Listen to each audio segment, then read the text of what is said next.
última quinta-feira, a governadora Rosalba Ciarline decretou estado de calamidade na saúde pública e anunciou um plano emergencial para o setor que deve ser cumprido nos próximos 6 meses. As ações incluem ampliação no número de leitos, aquisição de equipamentos e reformas.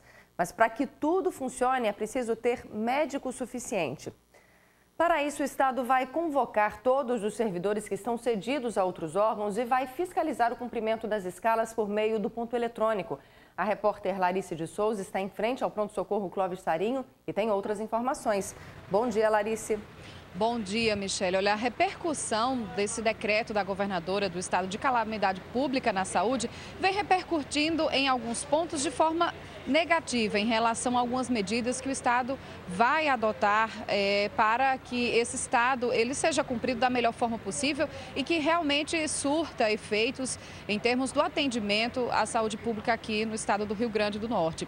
E para falar um pouco sobre essas medidas, eu estou aqui com o presidente do Conselho Regional de Medicina, Giancarlo Cavalcante, e com o presidente do Sindicato dos Médicos, Geraldo Ferreira. Vou começar agora entrevistando o presidente do CREMERNE, Giancarlo Cavalcante. Bom dia, Giancarlo.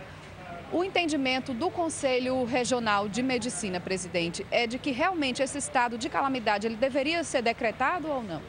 Sim, o governo precisava tomar uma ação e esse estado de calamidade foi a forma que ele encontrou para dar uma resposta à sociedade. Agora a gente tem que ver isso com muita cautela, temos que esperar o tempo para ver se realmente vai ter eficácia, né? E do ponto de vista do Conselho, o Conselho realmente está pronto para apoiar essas medidas que o Estado está adotando aos poucos para, enfim, fazer crer com o plano, né, emergencial que foi anunciado, principalmente em termos da convocação dos médicos? É necessária essa medida para organizar o setor público? Olha, o governo, assim, ele tem que fiscalizar essas medidas, né? Ele não tem que assinar embaixo, que apoiar, mas tem que fiscalizar essas medidas. E a questão da convocação de novos profissionais para preencher as vagas que estão ociosas, isso é uma medida administrativa que a gente acha que é uma coisa viável, que deve realmente ser feita para melhorar a questão dos recursos humanos no atendimento ao paciente.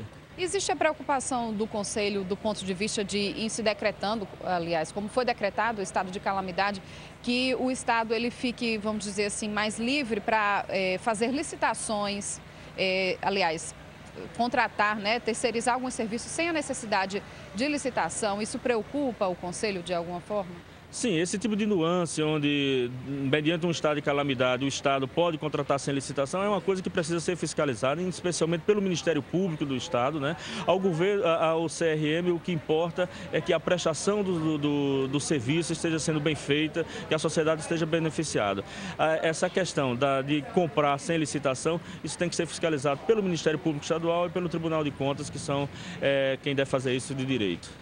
Quando o Estado fala em ampliar, né, construir mais um novo hospital aqui no Estado, isso é visto com bons olhos pelo Conselho ou acha que a estrutura que se tem hoje em dia, ela dá para realmente fazer o atendimento que a população precisa? Naturalmente é uma defasagem de leitos hospitalares no nosso estado. Entretanto, há também uma área útil hospitalar que está sendo subaproveitada, poderia ser melhor aproveitada. Explico.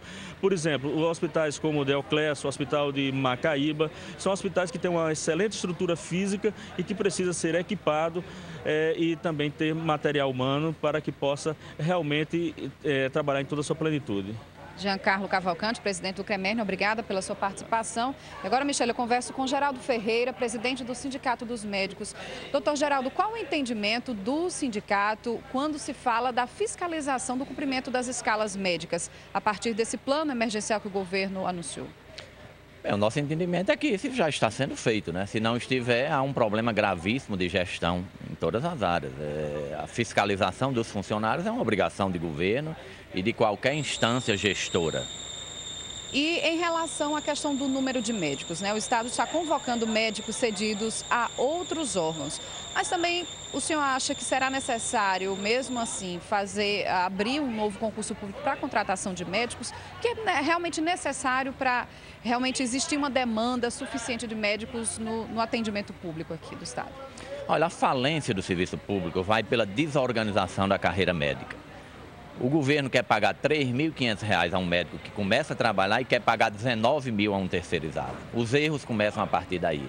O governo tem gente em lista concursado para chamar e prefere terceirizar. O governo tem uma rede própria que ele obsessivamente tenta destruir para terceirizar. Então, nós vemos com muita cautela a questão da decretação do estado de emergência, porque ele pode ser um véu a acobertar uma série de coisas que, historicamente, o movimento médico tem se postulado contra. Quando você falou em relação a fiscalizar as escalas, talvez a sociedade queira avançar um pouco em relação à ponta eletrônica. Ponta eletrônica é um decreto, na época de Fernando Henrique e Bressa Pereira, que eram ministros, que prevê ponta eletrônica gradual na rede pública, mas prevê exceções, de acordo com a natureza do trabalho. No nosso entendimento, a natureza do trabalho médico, ela é de responsabilidade continuada. Então, o médico, na verdade, ele se dedica ao seu paciente 24 horas por dia.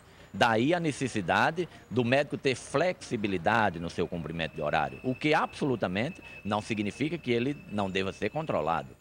Doutor Geraldo, rapidamente para a gente encerrar, apesar de ver esse estado de calamidade com cautela, o Conselho acredita que ele possa ser o primeiro passo para realmente consertar a saúde pública aqui do Estado? Ou pode ser um passo para afundar de vez, né? Porque se realmente, conforme as análises que o movimento médico tem feito, que o governo está decretando calamidade para terceirizar, para construir um hospital em parceria público-privada, para fechar serviços subutilizados. Então isso, no nosso entendimento, pode ser uma oportunidade para destruir o pouco que ainda resta de serviço público. Geraldo Ferreira, presidente do Sindicato dos Médicos, Giancarlo, presidente do CREMERNE, obrigada pela sua participação. Michele, é com você. Obrigada, Larice.